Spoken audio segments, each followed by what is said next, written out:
There is a moment, a single, unrepeatable moment, when the world as someone knows it ceases to exist, not slowly, not with warning, not with the kind of quiet unraveling that allows a person to prepare, to brace, to say goodbye. It happens in the space of a breath. One breath you are alive in a world that makes sense. The next, everything you have ever known is gone. This is not a story about war in the way we usually think about war. There were no grand strategies debated in candlelit rooms. There were no treaties signed or borders drawn on maps. There were no newspapers to report what happened. No historians present to record the last words spoken. For a very long time, this event existed only in silence, buried beneath centuries of forgetting, of deliberate erasure, of a history that chose not to look too closely at what it had done. But it happened. It happened to real people. People who had names. People who had children. People who loved someone enough to remember their face every single morning when they woke up. And once you hear what happened to them, once you truly understand it, you will not be able to forget it either. So listen carefully, because this story deserves to be heard. The year was 1602. The place was the coastline of what we now call Brazil, though the people who lived there had never heard that name and never would. To them, this land had no single name. It was simply the world, the only world. The place where rivers spoke in the language of moving water, where the forest breathed at night with sounds that had no translation, where the sky at dawn turned colors that no European painter of that era could have accurately reproduced, even if he had tried. The village, and we will call it a village, though that word carries assumptions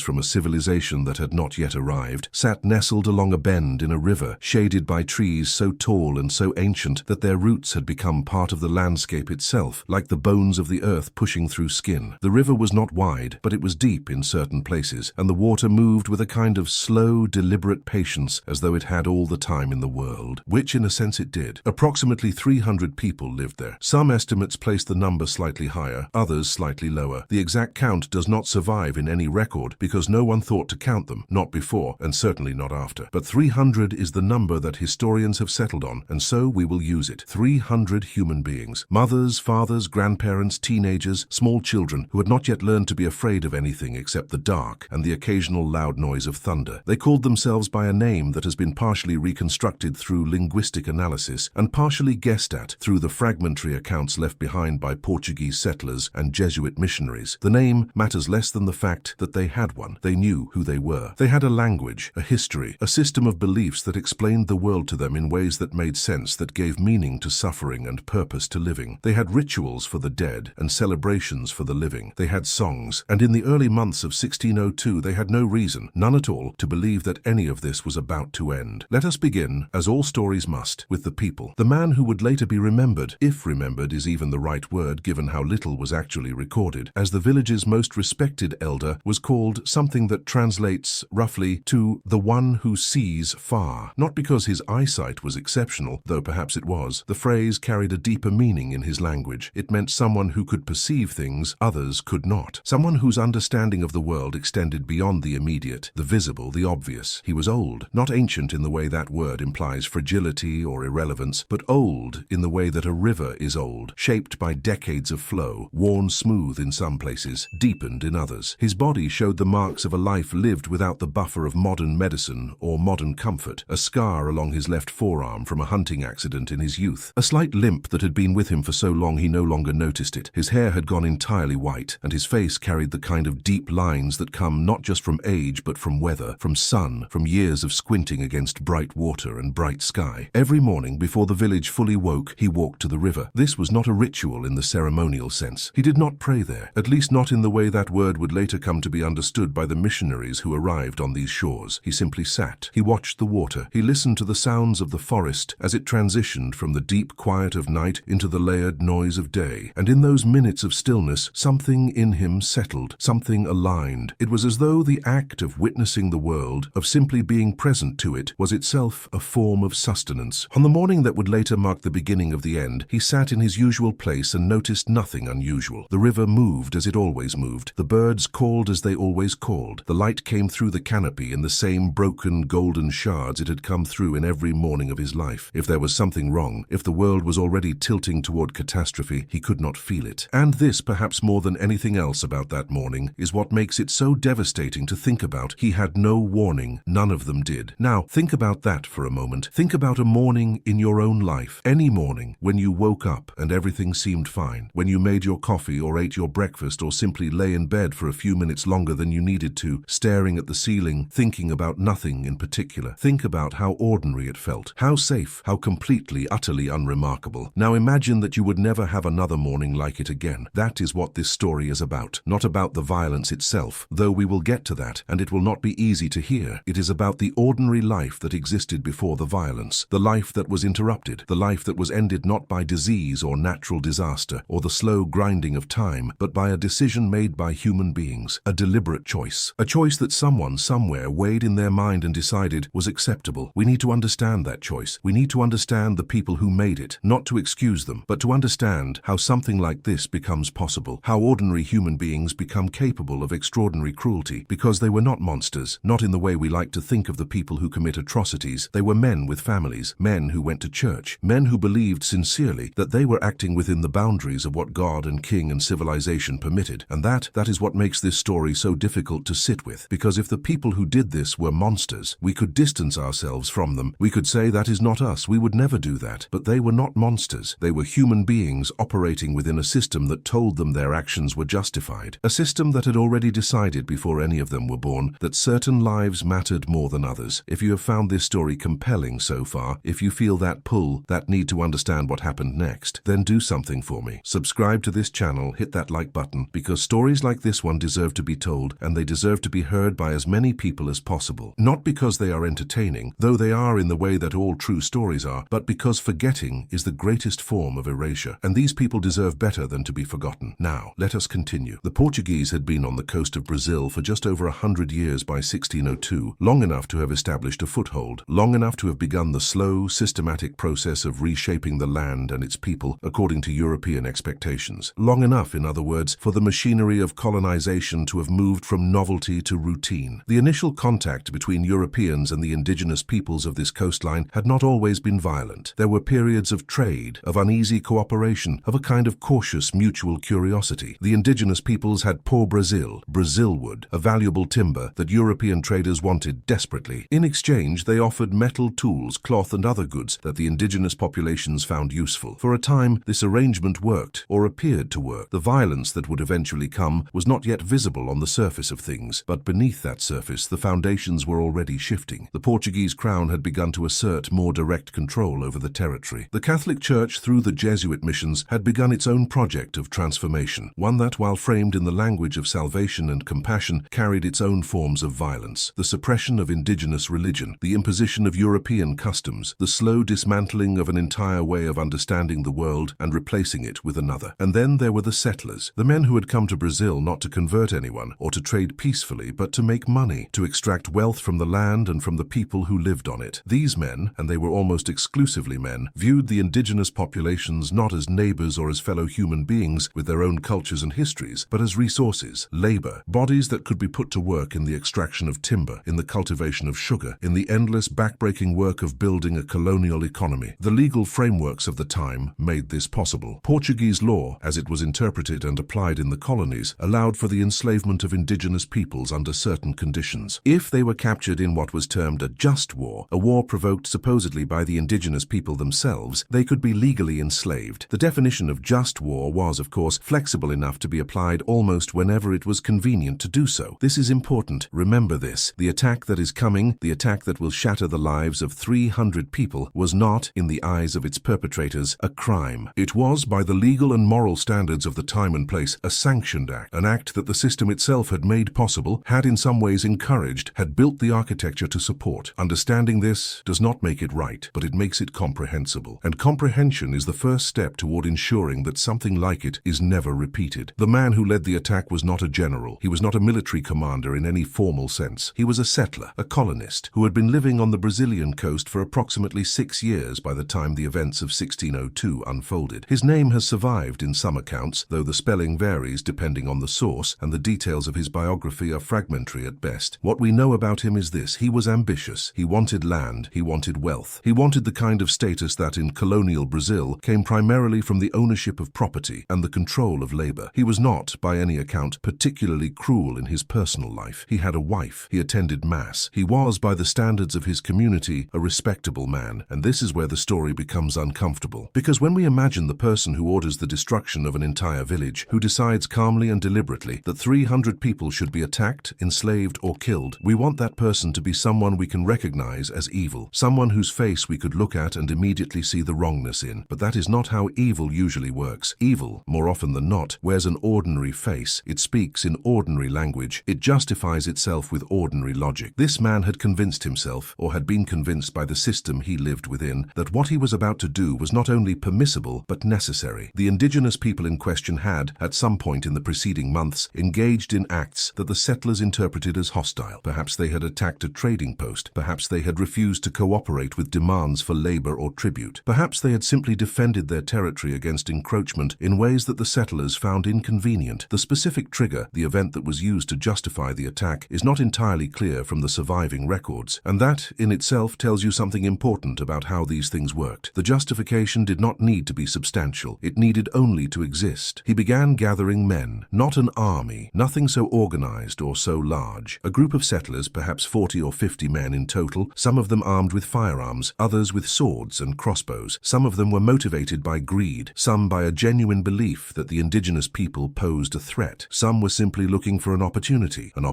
to demonstrate their courage, to prove their worth in a society that valued toughness and aggression, to take something that belonged to someone else and make it their own. They planned the attack for the early morning hours. This was not unusual. Most attacks on indigenous villages during this period were conducted at dawn or in the pre-dawn darkness, when the element of surprise was greatest and the defenders were least prepared. The settlers knew this. They had done it before, not necessarily this exact group of men, but men like them, in places like this one, on mornings very similar to this one, and so they marched through the forest, in the grey light before sunrise, moving quietly enough to avoid detection, but not so quietly that they needed to be careful. They were confident. They had done this calculation many times before, the calculation of force versus resistance, of armed men versus an unarmed community, and the numbers always came out the same way. The indigenous village had no firearms, no fortifications, no early warning system that could alert them quickly enough to organize a defense. The settlers knew this. They had planned around it. What they did not know, and what they could not have known because it was not the kind of thing that showed up in any calculation of military advantage, was that the people they were about to attack were not abstractions. They were not a problem to be solved or a resource to be exploited. They were human beings in the middle of an ordinary morning, living an ordinary life, and they had no idea that any of this was about to happen. The elder, the one who sees far, was still sitting by the river when the first sound came. It was not a sound he recognized, not at first. It was a sharp crack, like a branch breaking, but with a quality to it that was different from the natural sounds of the forest. Harder, more sudden, more final. He did not know in that moment what it was. He had never heard a firearm discharged before. He had heard stories, fragments of stories, passed along through networks of trade and communication that connected villages across vast distances, about the weapons that the strangers carried. But he had never heard one, and so the sound, when it came, was not immediately interpretable. It was simply wrong, out of place, a disruption in the pattern of sounds that his mind had been reading and interpreting for decades. He stood up. His body moved before his mind had fully processed what was happening. An instinct, something older than language, older than thought, told him to move, to go toward the village, to find out what had made that sound. He did not run. He was too old to run, but he moved quickly with a kind of urgent purpose that his body had not felt in years, and as he moved, the sounds began to multiply. More cracks, shouting, in a language he did not understand. And then, underneath all of it, a sound that required no interpretation at all, a sound that was universal, a sound that transcended language and culture and every other boundary that separated human beings from one another. Screaming. What happened next unfolded over the course of approximately 2 hours. 2 hours, that is all it took. 2 hours to destroy something that had taken generations to build. The settlers entered the village from 2 directions simultaneously, a tactic designed to prevent escape and to create maximum confusion. The people who were awake, and at that hour many of them were, had no time to organize, no time to form any kind of coordinated response. The initial shock was total. The sound of firearms, the sight of armed men appearing from the tree line, the sudden and incomprehensible violence of the attack, all of it struck with the force of something that had no precedent in their experience. Nothing in their history, nothing in their stories, nothing in their understanding of the world had prepared them for this. Some of the men in the village attempted to fight back. They had weapons, bows, spears, clubs, and some of them were skilled with these weapons. But against firearms, against men who had done this before and knew exactly how to use their advantage, the resistance was brief and largely ineffective. The settlers fired into the crowd of people who were emerging from their homes, confused and terrified. Some of the shots hit, some of them killed. But killing was not, for most of the attackers, the primary objective. Killing was incidental, a byproduct of the process, not the goal itself. The goal was was capture. The goal was to take as many people alive as possible and transport them, bound, terrified, stripped of everything that had made them who they were, to the settlements where they would be put to work. The goal was labor. The goal was profit. And so the attack proceeded with a kind of brutal efficiency that speaks to how practiced these men were at this particular kind of violence. They moved through the village systematically. They rounded up the people who had not been killed or had not managed to escape into the forest. Women, children, elderly men and women, teenagers, all of them were seized, bound with rope, and forced to their knees in the clearing at the center of the village. Think about that image for a moment. Hold it in your mind. 300 people, or what remained of them after the initial assault, kneeling in the dirt of their own home, bound and bleeding and terrified, while the men who had done this to them moved through the village, taking whatever they wanted, burning what they did not want, destroying what they could not carry. The elder, the one who sees far, was among those who were captured. He was too old to run, and he was not close enough to the forest's edge to disappear into it before the settlers had sealed off the escape routes. He was seized roughly, thrown to the ground, his hands tied behind his back with a rope that bit into his skin. And as he lay there, face down in the earth of the place where he had lived his entire life, he did something that none of the settlers would have understood if they had seen it. He listened. He listened to the sounds of his village being destroyed. He listened to the screaming of the women and children. He listened to the foreign language being shouted around him, words he could not understand, but whose meaning he could feel. The way you can feel the intention behind a sound even when you cannot decode it. And beneath all of that noise, beneath all of that violence, he listened for the river. He focused his mind on the sound of the water, the way he had done every morning of his life, and for a brief, terrible moment, the river was still there, still moving, still patient, still indifferent to the catastrophe unfolding on its banks. It would not stay that way for long. Now, before we go any further, before we follow these events to their conclusion, I want to pause here and ask you something, and I want you to really think about it, not just let it pass over you. How do we decide whose suffering matters? Not in theory, not in the abstract philosophical sense where we can all agree that suffering is bad